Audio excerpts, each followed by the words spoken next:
છોકરાઓ આજનું આપણે છોકરાઓ સેશન સ્ટાર્ટ કરીએ। આજે આપણે બહુ જ અગત્યના એવા ટોપિકની વાત કરવી છે।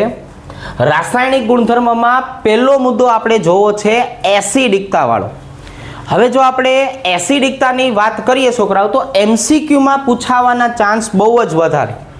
હવે આપણે એસિડિકતાની જો વાત કરીએ તો પીએચ અને પીકે ના મૂલ્યને આધારે આપણે નક્કી કરીએ છીએ કે આને પ્રબળ કહેવાય કે નિર્બળ કહેવાય।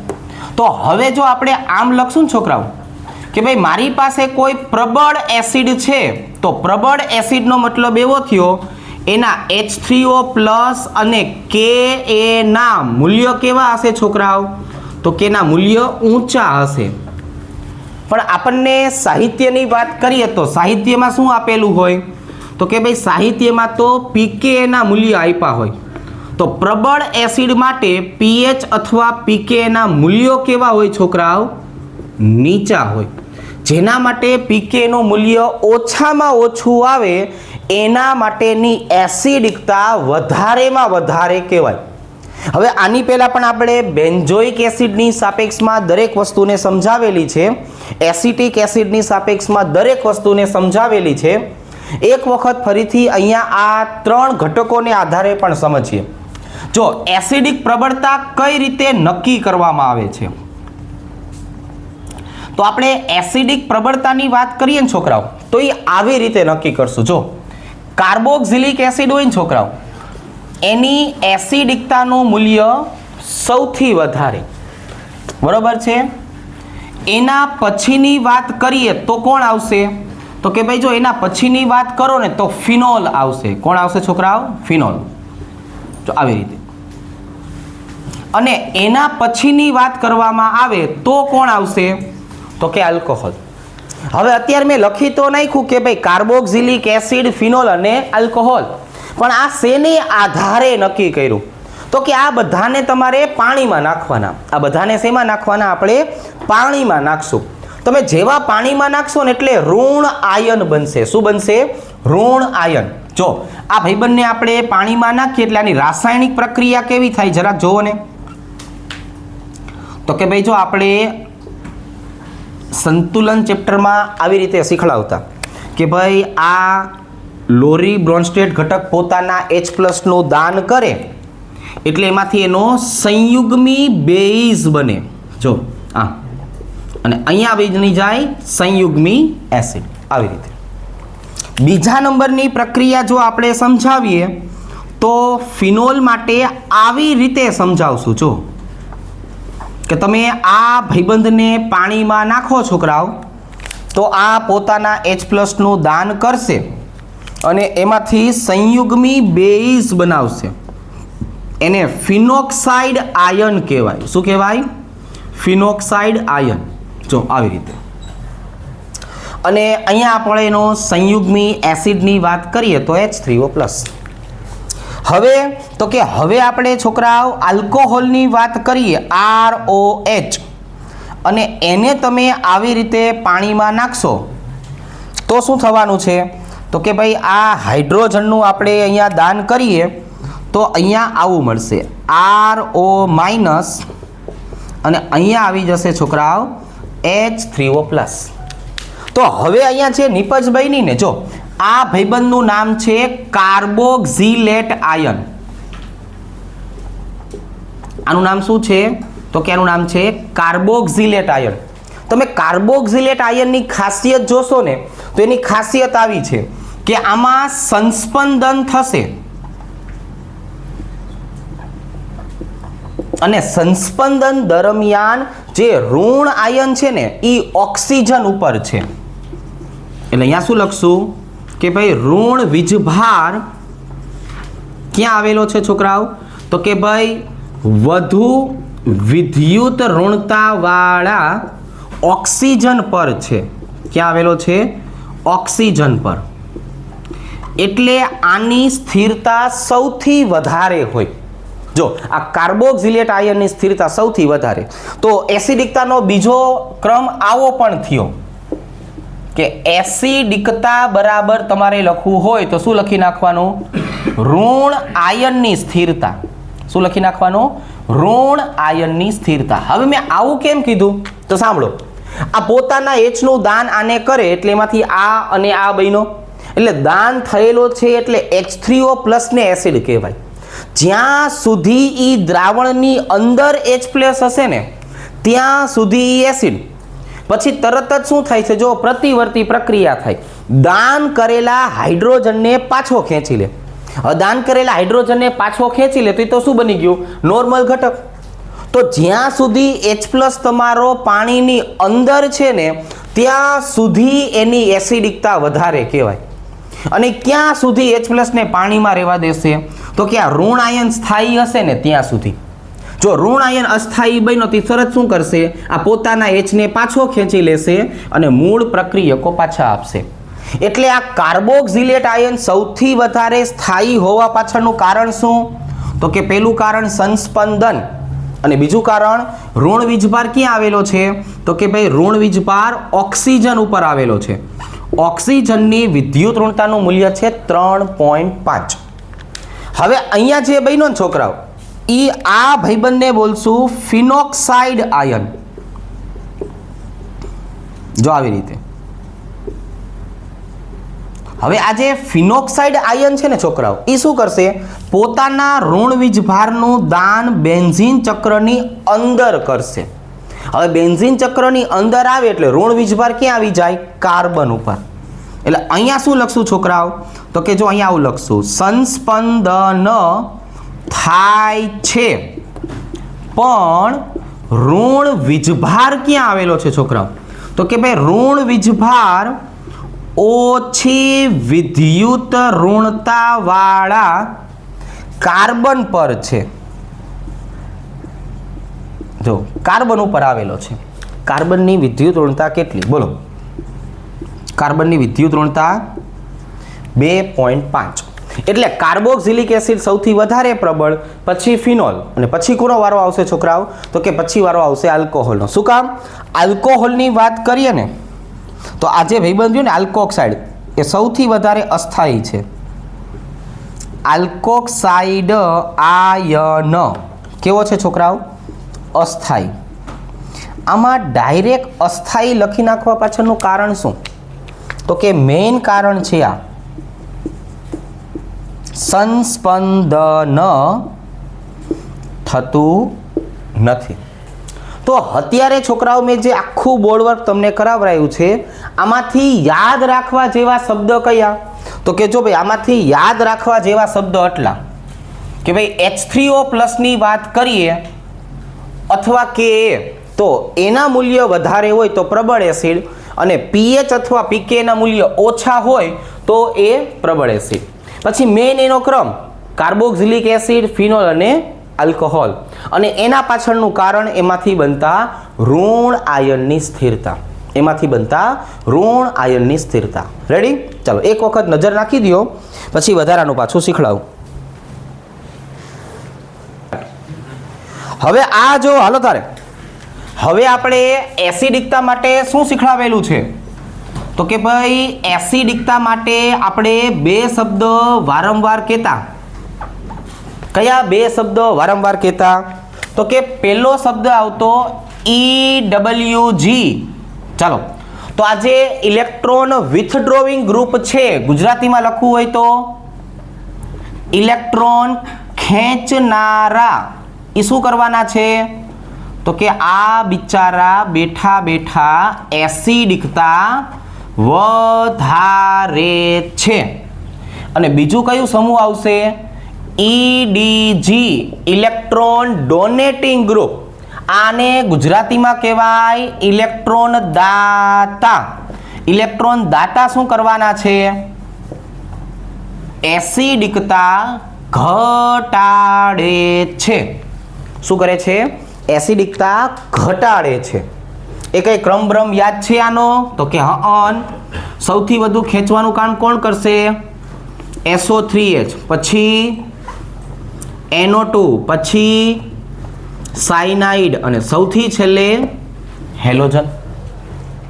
અને એની બદલે હવે ઇલેક્ટ્રોન દાતાની વાત કરીએ તો કે સૌથી વધારે દાન કોણ કરશે, NH2OR, OH અને પછી 321 મિથાઇલ.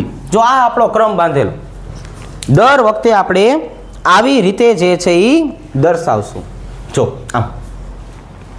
તો હવે આપણે પહેલા નંબરની વાત કરશું આલ્કોહોલ માટે. કોના માટેની વાત કરશું છોકરાઓ? આલ્કોહોલ માટે. તો ભાઈ આલ્કોહોલ માટેની જો વાત કરવામાં આવે તો એનો ક્રમ આવો બનશે. હાલો, સૌથી વધારે કોણ આવેલું હશે? તો કે ઇલેક્ટ્રોન ખેંચનારા ભાઈબંધ આ. એના પછી તો કે એના પછી કાંઈ નથી જોડાયેલું એવા ઘટકો, અને એના પછી તો કે એના પછી ઇલેક્ટ્રોનનું દાન કરતા હોય ને એવા ઘટકો. બરાબર. અત્યારે આપણે કામ કરીએ, અહીંયા દાન કરવા માટે OCH3 ની વાત કરીએ. જો આમ, એટલે NO2 જે છે ઇલેક્ટ્રોન ખેંચનારો છે અને OCH3 છે એ કોણ છે? ઇલેક્ટ્રોનનું દાન કરનારો. આપણે એને કઈ સંજ્ઞા આપી હતી? તો કે હા, આને -I કહેવાય, આને +I કહેવાય. ઇલેક્ટ્રોનનું દાન કરશો તો આની એસિડિકતા ઘટશે. તો આના માટે થઈને એક માનાંક ક્રમ તમારે યાદ રાખવાનો છે. શું યાદ રાખશું છોકરાઓ? માનાંક ક્રમ. શું કામ? તો કે એક તો ક્રમ એનો જો આવો મસ્તીનો છે કે આલ્કોહોલ એટલા બધા નિર્બળ એસિડ છે કે માત્ર ને માત્ર મિથેનોલ એક જ એવું છે કે જેની એસિડિકતા પાણી કરતાં વધારે છે. બાકી બધા ભાઈબંધ જે રહ્યા એમની એસિડિકતા તો પાણી કરતાં ઓછી છે. કોના કરતાં ઓછી છે? પાણી કરતાં પણ ઓછી છે. એટલે આલ્કોહોલ બધા નિર્બળ એસિડ છે, અતિ નિર્બળ એસિડ. તો એટલા માટે એમનો માનાંક ક્રમ છે ને આવો બનશે. જો પેલા મિથેનોલ, પછી તો કે પછી પાણી, પછી તો કે પ્રાથમિક આલ્કોહોલ ઇથેનોલ પોતે, પછી દ્વિતીયક આલ્કોહોલ આઇસોપ્રોપાઇલ આલ્કોહોલ. છોકરાઓ આવી રીતે. અને એના પછી તૃતીયક બ્યુટાઇલ આલ્કોહોલ. તો જો આ એની એસિડિકતાનો ક્રમ થઈ ગયો. આખે આખો કોનો ક્રમ થઈ ગયો છોકરાઓ? એસિડિકતાનો ક્રમ. એટલે એક અપવાદવાળું વાદળું આ યાદ રાખજો, અને એક અપવાદવાળું વાદળું ફિનોલ માટે યાદ રાખજો. કોના માટે? ફિનોલ માટે. શું હતું છોકરાઓ ફિનોલ માટેનું વાદળું? તો કે ભણેલા છીએ એટલે વાંધો નથી, યાદ આવી જશે. જો જોઈ આને ઓળખો છો આગે આગેથી? છે ક્યાંય ઓળખાણમાં? કોણ છે આ? પિક્રિક એસિડ છે. પિક્રિક એસિડની એસિડિકતાનું મૂલ્ય કોના કરતાં વધારે હતું? એસિટિક એસિડ કરતાં વધારે હતું. જો આ માનાંક ક્રમ હોય, અપવાદવાળા ક્રમ હોય, આ બધું યાદ રાખો ને તો MCQ આવડે. ખ્યાલ આવી ગયો? તો આવી રીતે જે છે એ આપણે MCQ જે છે એ કરવાના હોય છોકરાઓ. એકદમ સરસ. રેડી? ચાલો, તો હવે આપણે વારો લેવો છે છોકરાઓ બીજા નંબરે ફિનોલનો. કોનો વારો લેશો છોકરાઓ? બીજા નંબરે ફિનોલનો. પહેલા આપણને જે ખબર છે, જે આપણને MCQમાં પૂછાવાનું છે એની વાત કરીએ. ચાલો, આવી રીતે કે ફિનોલની સાથે જો તમે ઇલેક્ટ્રોન ખેંચવાવાળા ઘટકને જોડી દો તો એની એસિડિકતાનું મૂલ્ય કોના કરતાં વધારે છે? તો કે એકલા ફિનોલ કરતાં. અને એનું મૂલ્ય જે છે એ કોના કરતાં વધારે છે? તો કે જે ઇલેક્ટ્રોનનું દાન કરવા આવશે ને એના કરતાં. જો આવી રીતે છોકરાઓ. હવે આ NO2 એટલે કોણ? -I અસર. અને આ CH3 એટલે કોણ? જો +I અસર. આ ભાઈબંધનું નામ શું થાય? બોલો ને જરાક. પેરાક્રેસોલ. આ ભાઈબંધનું નામ શું થાય? બોલો ને જરાક. પેરાનાઇટ્રોફિનોલ. શું આવશે? પેરાનાઇટ્રોફિનોલ. રેડી? તો અહીંયા મેં તમને ખાલી આટલું સમજાવ્યું. જો આ બોર્ડ વર્કમાં આપણે શું સમજાવ્યું છોકરાઓ? કે એસિડિકતાનો આધાર આ બે પ્રકારના સમૂહ ઉપર હોય. ઇલેક્ટ્રોન ખેંચનારા હંમેશા શું કરશે? એસિડિકતા વધારશે. કયા કયા છે? જો આટલા બધા છે. અને બધા શેના તરીકે ઓળખાય? -I તરીકે ઓળખાય. બીજું ઇલેક્ટ્રોનનું દાન કરનારા એસિડિકતા ઘટાડે. કેટલા છે? આટલા બધા છે. શેના તરીકે ઓળખાય? પ્લસ આઈ તરીકે ઓળખાય. તો કોઈ પણ ઘટકની વાત કરીએ ને, કોઈ પણ ઘટકની સાંભળી લેજો, એમાં ખેંચવાવાળાની એસિડિકતા હંમેશા વધારે, દાન કરવાવાળાની એસિડિકતા સૌથી ઓછી. રેડી? અને આ બે અપવાદવાળા ક્રમ યાદ રાખવાના. મિથેનોલ એક જ એવો ભાઈબંધ છે જે પાણી કરતાં વધારે પ્રબળ એસિડિક છે, બાકી બધા પાણી કરતાં પણ ઓછા, તળિયા ઝાટક. અને આના નામ લખવા હોય તો કે લખી નખાય. પિક્રિક એસિડની જો વાત કરવામાં આવે તો એ એસિટિક એસિડ કરતાં પણ વધારે પ્રબળ એસિડ છે. રેડી? અને બાકી રૂટીન ક્રમ આપણો માઇનસ આઈ અસર હોય તો વધારે, પ્લસ આઈ અસર હોય તો ઓછું.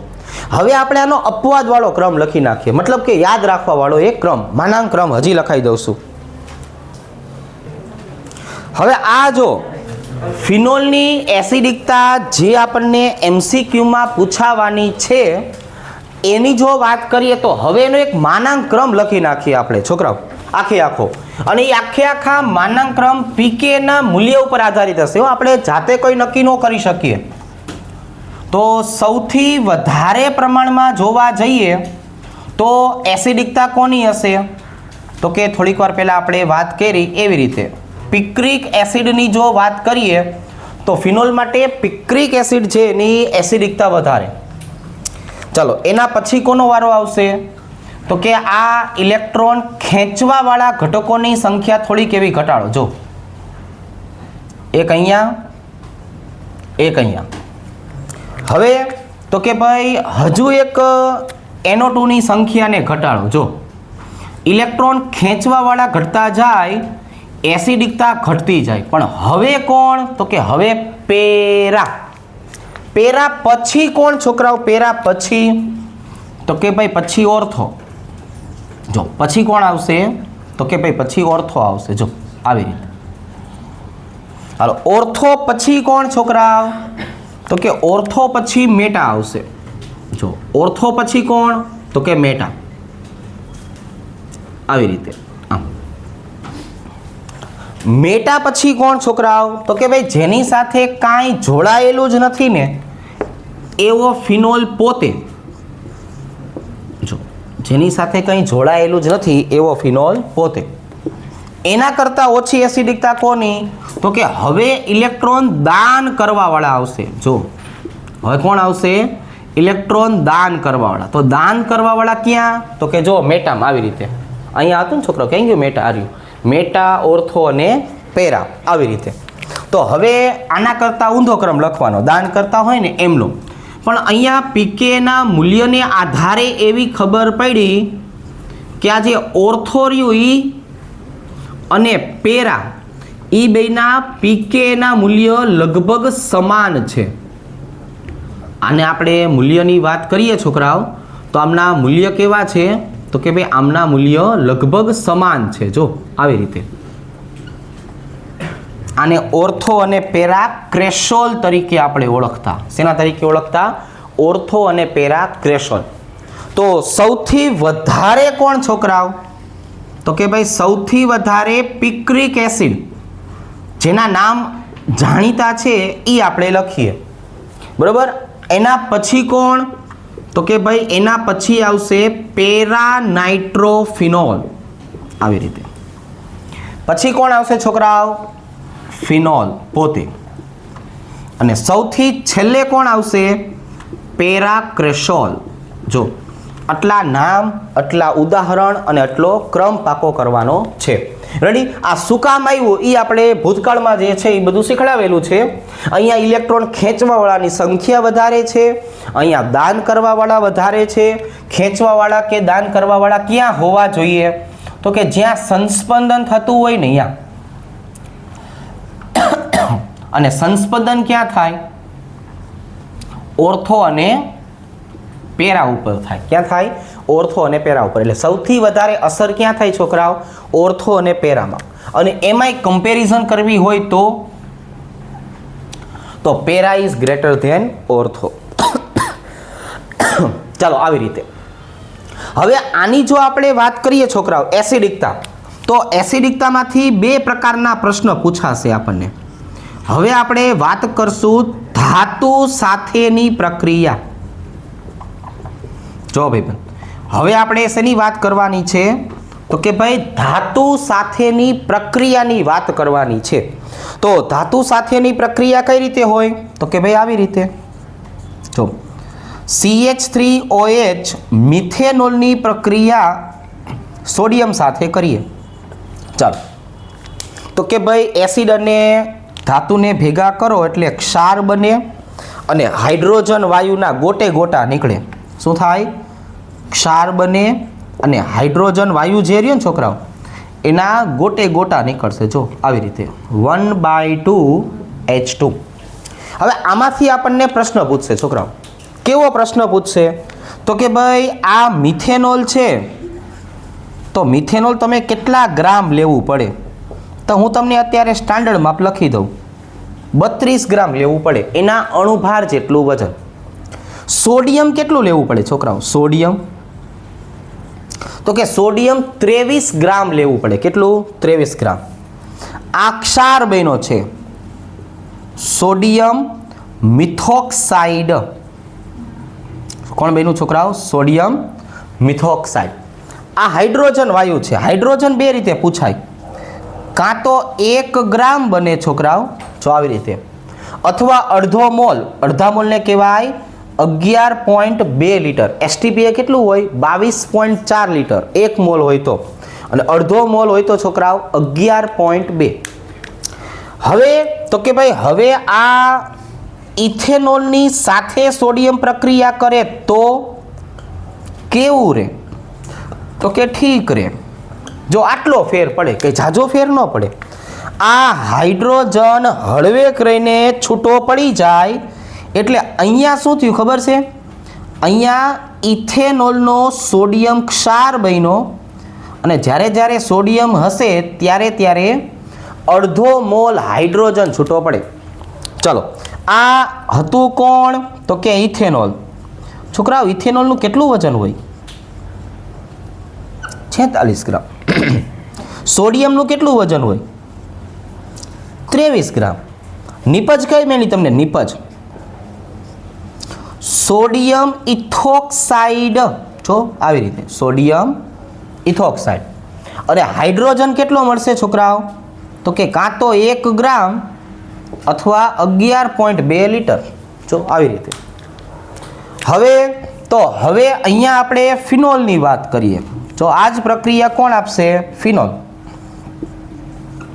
ફિનોલની પ્રક્રિયા સોડિયમ સાથે કરશું છોકરાઓ, એટલે પ્રક્રિયા તો સેમ ટુ સેમ આ એસિડ જ છે. હળવેક રહીને હાઇડ્રોજનના ગોટે ગોટા કાઢી મૂકશે. જો ને શું નિપજ મળી? અહીંયા નિપજ કઈ મળશે છોકરાઓ?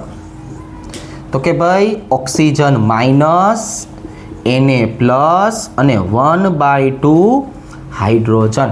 બરાબર? ગુજકેટમાં આવું પૂછી લ્યો, બોર્ડ અને ગુજકેટમાં. ચલો ભાઈ, ફિનોલનું વજન કેટલું હોય? Very good. ચલો 94 ગ્રામ. કેટલું હોય? 94 ગ્રામ. હજી આપણી પાસે ટાઈમ છે, નિરાતે પાકું કરશું આપણે, ખોટી કંઈ ઉતાવળ નહીં કરે. ચલો 23 ગ્રામ. બરાબર? હજી હે જૂન મહિનો સુધીમાં આવડી જ જાય ને. આને કહેવાય સોડિયમ ફિનોક્સાઇડ. શું કહેવાય? Sodium phenoxide. રેડી? આવી રીતે. અને અહીંયા શું આવશે? 1 ગ્રામ અથવા 11.2 લીટર. તો 3 વખત પ્રક્રિયા લખી કે ને, એટલે હાઇડ્રોજનનું અને સોડિયમનું વજન તો આપણને યાદ રહી ગયું. મિથેનોલ, ફિનોલ અને ઇથેનોલ, આ 3ના યાદ રાખજો. 32, 46 અને 94. આ ક્યારે? સોડિયમ સાથે પ્રક્રિયા કરે ને ત્યારે. હવે એને છોકરાઓ મેગ્નેશિયમ સાથે પ્રક્રિયા કરવી હોય તો આપણે ના નહીં પાડવાની. બરાબર? આપણે શું કરવાનું છોકરાઓ? ના નહીં પાડવાની. વાંધો નહીં, ભલે પ્રક્રિયા કરતો. હવે આ જો છોકરા, હાલો તારે હવે આપણે પ્રક્રિયા કરશું મેગ્નેશિયમ ધાતુ સાથે. તો ભાઈ મેગ્નેશિયમ ધાતુ સાથે પ્રક્રિયા કરો તો એમાં કંઈ અલગ આવે? તો કે ના, અલગ કાંઈ ન આવે. ખાલી મેગ્નેશિયમ ધાતુની સંયોજકતા 2 હોય. કેટલી સંયોજકતા હોય? 2. એટલે સામેવાળા ભાઈબંધના અણુ 2 લેવા પડે, Mg+2 કહેવાય. તો હવે એક મેગ્નેશિયમ આવે એટલે 2 હાઇડ્રોજન ભેગા થઈને છૂટા પડે. અને જો અહીંયાથી ક્ષાર કયો બનશે? તો કે જો ભાઈ અહીંયાથી ક્ષાર આવો બનશે, CH3O- twice Mg+2 અને વત્તા શું આવી જાય? H2. અહીંયા માઇનસ દર્શાવવાની જરૂર નથી, આ તમને ખાલી સમજાવવા માટે એમ. હાલો હવે શું આવશે છોકરાઓ? તો કે આ આપણો ભાઈબંધ મિથેનોલ. જો અને વજન છે ને આમ યાદ રાખજો, 2 × 32 ગ્રામ. આપણે શું યાદ રાખવાનું? 2 × 32 ગ્રામ. એટલે મિથેનોલ 32 છે ને એ આપણને આત્મસાત થઈ જાય, એ આપણા મગજ સુધી પહોંચી જાય કે ભાઈ મિથેનોલ એટલે 32 ગ્રામ, મેગ્નેશિયમ એટલે કેટલું? 24 ગ્રામ. આ ભાઈબંધનું નામ શું છે? મેગ્નેશિયમ મિથોક્સાઇડ. આવી રીતે. અને આ ભાઈબંધ કોણ આપણો? હાઇડ્રોજન. હવે કાં તો 2 ગ્રામ અથવા તો 22.4 લીટર. જો પેલી પ્રક્રિયા આવી થઈ. હવે બીજી પ્રક્રિયામાં ઇથેનોલને બોલાવશું આપણે. હાલો, કેટલા મોલ ઇથેનોલ લેવા પડે? તો કે 2. 2 લેવા પાછળનું કારણ શું? તો કે મેગ્નેશિયમ પોતે. એવું શું છે મેગ્નેશિયમમાં? તો કે 2 સંયોજકતા છે. રેડી ને? 2 સંયોજકતા છે. હવે જો આ હાઇડ્રોજન એનો તમે ઉલારીઓ કરો એટલે અહીંયા ઇથોક્સાઇડ આયન જોવા મળે, ટ્વાઇસ Mg. અને અહીંયા શું આવી જાય? H2. નામ આવડશે? તો કે હા, ઇથેનોલ. છોકરાઓ પણ આપણે શું શીખડાયું? તમારે કેમ લખવાનું?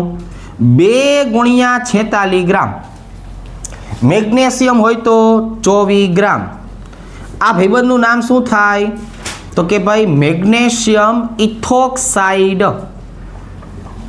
અને હવે H2 પોતે છે એટલે કાં તો 2 ગ્રામ અથવા તો 22.4 લીટર, અથવા તો 22.4 લીટર. ચાલો, અને સેલે કોને બોલાવી લેવાશે? તો કે ભાઈ સેલે ફિનોલ નહીં બોલાવી જ લઈએ. ફિનોલ નવરો જતો, ભલે આવી જતો. જો આવી રીતે. એની પ્રક્રિયા કોની સાથે કરવાની છે? મેગ્નેશિયમ સાથે. શું થશે પ્રક્રિયા દરમિયાન? હાઇડ્રોજન છૂટા પડશે છોકરાઓ. અને અહીંયા જો આ ફિનોક્સાઇડ આયન જે છે એ મેગ્નેશિયમ સાથે જોડાઈ જશે. અને આપણો ભાઈબંધ હાઇડ્રોજન તો ખરો જ. ચાલો હવે આનું માપ લખવાનું થાય તો કે ભાઈ લખી નખાય, ફિનોલ 2 × 94 ગ્રામ. એટલે આપણને ફિનોલનું વજન 94 છે એ યાદ રહી જાય. મેગ્નેશિયમ 24 ગ્રામ. અને આ કોણ છોકરાઓ? તો કે મેગ્નેશિયમ ફિનોક્સાઇડ. કોણ ભાઈબંધ? Magnesium phenoxide. હાઇડ્રોજન તો કે જો ભાઈ 2 ગ્રામ અથવા 22.4 લીટર. આ પ્રક્રિયાઓ બધી એટલા માટે લખાઈ વજન સાથે કે જો દાખલા પૂછે, MCQ પૂછે તો આપણને બધું યાદ જ હોય. પછી ત્યારે આપણે ટાણે જે છે બધું યાદ કરવા નહીં બેસવાનું, બરોબર? સીધું લખાઈ જ જવું જોઈએ. હવે જો આમાંથી પ્રશ્ન છે ને આવી રીતે પૂછાશે છોકરાઓ. પ્રશ્ન કઈ રીતે પૂછાશે? 0.46 ગ્રામ સોડિયમ ખાલી જગ્યા ગ્રામ મિથેનોલ, ખાલી જગ્યા ગ્રામ મિથેનોલ સાથે પ્રક્રિયા કરે અને ખાલી જગ્યા ગ્રામ હાઇડ્રોજન વાયુ ઉત્પન્ન કરે. તો હવે આ દાખલો કેમ ગણવાનો? તો કે ભાઈ જો પહેલા તો 2 ભાગ પાડી દેવાના. આપણને મિથેનોલ અને સોડિયમ અને હાઇડ્રોજન વચ્ચેનો સંબંધ ખબર હોવી જોઈએ. તો જો હવે હું અહીંયા અગાઉના સમીકરણને યાદ રાખું એટલે મને ખબર છે કે 1 સોડિયમની સામે મારે મિથેનોલ કેટલો લેવાનો છે? 1. જેનું વજન આપેલું હોય ને એને પહેલા લખવાનું. અહીંયા શું કરવાનું? એક સોડિયમની સામે હાઇડ્રોજન આપણે કેટલો લખવાનો છે? જો અડધો, આવી રીતે. આમ આપણને સમીકરણ યાદ હતું એટલે મેં જો ડાયરેક્ટ લખી નાખ્યું. હવે કઈ રીતે આપેલું છે? તો કે વજનની સામે વજન માંગ્યું છે. હવે જો હું સોડિયમ પૂરેપૂરા 23 ગ્રામ વાપરું તો સામે મિથેનોલ મને કેટલો વપરાય? તો કે ભાઈ 32 ગ્રામ વપરાય. એની બદલે આપણને રકમમાં કેટલો આપ્યો છે? 0.46 ગ્રામ. તો 0.46 ગ્રામે કેટલો? જો તો અહીંયા આપણો જવાબ કેટલો આવશે? 0.64 ગ્રામ મિથેનોલ વપરાવો જોઈએ. હવે જો આ તો એકદમ સરળ. હું 23 ગ્રામ મિથેનોલ લઉં છોકરાઓ, એની સામે મને 1 ગ્રામ શું મળતું? હાઇડ્રોજન. યાદ આવ્યું? તો કે હા. તો હવે ભાઈબંધ હું 46 ગ્રામ સોડિયમ લઉં તો કેટલો હાઇડ્રોજન મળે? તો કે ભાઈ ન્યા મને 0.02 ગ્રામ મળે. સિમ્પલ ત્રિરાશીનો ઉપયોગ કરી છે છોકરા, એકદમ સિમ્પલ. બીજું કાંઈ વધારાનું નવું હાઈ લેવલનું કરતા નથી, પણ ટાણે યાદ આવવું જોઈએ. ચાલો હવે આ જુઓ છોકરા, હાલો હવે આપણે એના પછીની વાત કરીએ. રેડી? જો હવે જો હું છોકરાઓ આની વાત કરું, 2.3 ગ્રામ ઇથેનોલ, ખાલી જગ્યા ગ્રામ સોડિયમ અને ખાલી જગ્યા ml હાઇડ્રોજન આપશે. જોયું? અહીંયા બધા બદલાઈ ગયું છોકરાઓ. તો કે કઈ વાંધો નહીં, આપણને સમીકરણ આવડે છે. સમીકરણમાં એવું આવડે છે કે ભાઈ હું ઇથેનોલની વાત કરું તો એક ઇથેનોલની સામે એક સોડિયમ આવે અને અહીંયા એક ઇથેનોલની સામે છોકરાઓ સોડિયમ વાળી પ્રક્રિયા છે એટલે અડધો હાઇડ્રોજન આવે. કેટલો હાઇડ્રોજન આવે? અડધો. કેમ કે પ્રક્રિયા મને ખબર છે સોડિયમ વાળી છે. હવે તો કે હવે આવી રીતે ચાલો ભાઈ, ઇથેનોલનું વજન કેટલું હતું? જો હું આ 46 ગ્રામ લઉં તો આ કેટલું લેવું પડે? 23 ગ્રામ. અને જો હું આ 2.3 ગ્રામ લઉં તો આ કેટલું લેવું પડે? તો આ 1.15 ગ્રામ લેવું પડે. હવે અહીંયા થોડીક આપણે છોકરાઓ રોન કાઢી છે. શું રોન કાઢી છે? તો કે ઇથેનોલનું વજન લેવાનું છે 46 ગ્રામ, પણ અહીંયા જો ml શબ્દ વાપર્યો છે. 11.2 લીટર મેં લખ્યું હતું, તમને યાદ હોય તો કે હા યાદ આવી ગયું. તો એને 11200 ml કહેવાય. 11.2 લીટરને 1000 વડે ગુણો એટલે ml બની જાય. તો હવે 2.3 ગ્રામે કેટલા? લાવો જવાબ. કેટલા ml હાઇડ્રોજન વાયુ મળશે? તો કે ભાઈ 560 ml મળે છોકરાઓ. કેટલો મળશે? 560 ml. જો આ દાખલા મને કેમ આવડે છે? તો કે ભાઈ મને આ બધા વજનના માપ યાદ છે. માપ ક્યારે યાદ છે છોકરાઓ? તો કે આપણને સમીકરણને સંતુલિત અવસ્થામાં લખતા આવડે છે. બરોબર? તો આટલી વસ્તુનું કામ આપણે કરતા રહેશું. ચાલો એના પછીની વાત કરીએ છોકરાઓ. જો આવી રીતે હવે છોકરાઓ આપણે આવું લખશું કે ભાઈ 0.8 ગ્રામ હાઇડ્રોજન વાયુ મેળવવા માટે ખાલી જગ્યા ગ્રામ સોડિયમની પ્રક્રિયા ખાલી જગ્યા ગ્રામ ફિનોલ સાથે કરવામાં આવે. તો હવે આપણે દાખલો કોની સાપેક્ષમાં ગણવાનો છે? હાઇડ્રોજનની સાપેક્ષમાં. હવે સોડિયમ વાળી પ્રક્રિયા હોય એટલે આપણે શું લખવાનું? અડધો હાઇડ્રોજન અને સોડિયમ. અહીંયા તો કે અડધો હાઇડ્રોજન અને ફિનોલ. બધું વજનમાં જ આપ્યું છો. બધું શેમાં આપ્યું છે? વજનમાં. હવે અહીંયા મને ખબર પડી ગઈ કે હું 1 ગ્રામ લઉં છોકરાઓ તો આ કેટલું મળે? 23 ગ્રામ.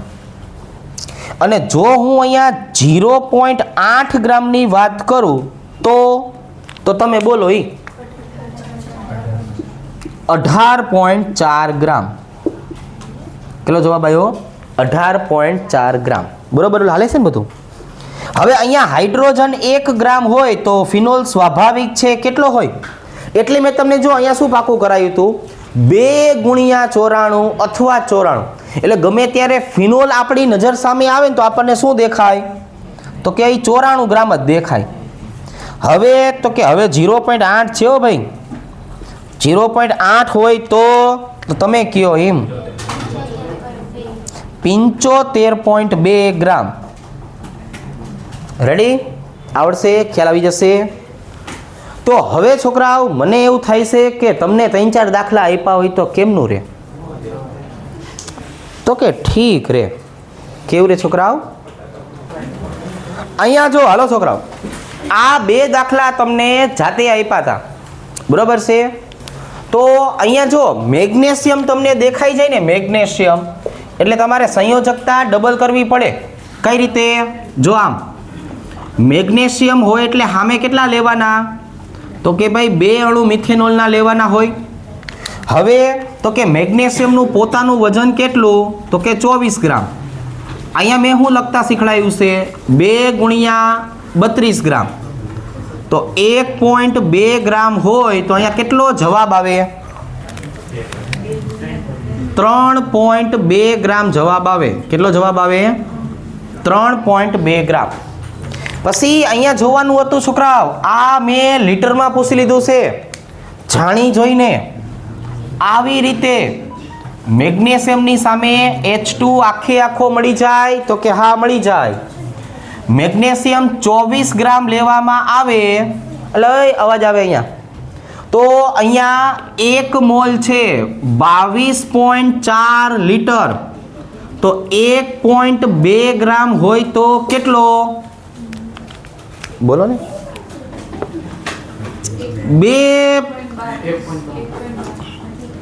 1.12 લીટર.